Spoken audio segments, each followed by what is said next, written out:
The game begins with this moment where you've been exiled, you've been executed, you've been hung on a cross, crucified, and left to die in the desert, which is a classic Conan trope.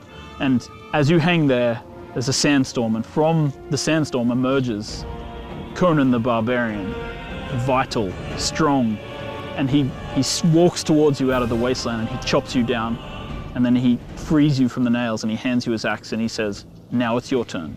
Get up, survive." Conan Exiles is an open-world survival game set in the brutal world of Conan the Barbarian. Survival in this universe means foraging for food, hunting creatures, fighting your enemies, and finding ways to defeat the elements. This is very much a player-built world.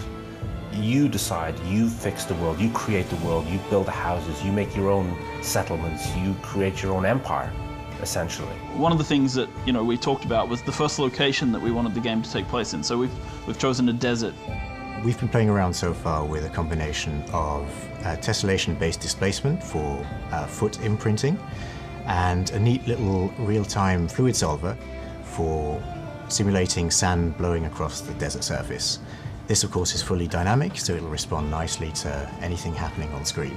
This is restricted to the sand, but moving forwards, we can reuse parts of this technology for water simulation, for snow simulation, and so on and so forth. As you expand out from the desert, you encounter new, harsh environments.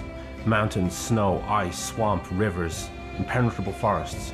Each one of these environments has to be learned and understood if you're to survive and build and dominate. Conan Exiles can be played single player or multiplayer, on your own private servers or on publicly hosted servers. So when we decided to do a game in the Conan universe, we immediately discussed combat, because that's the first thing that comes to people's mind when they think of Conan the Barbarian. They think of brutal, bloody combat. In the game, when you hit somebody, you see you do damage. You see you leave a mark upon the other player.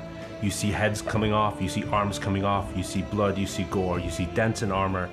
These are the things we're aiming for. This is what we want to achieve in this game. Players in Conan Exiles start with nothing, and they have to build themselves up to something great. And so the first thing that they'll do is find shelter from the elements.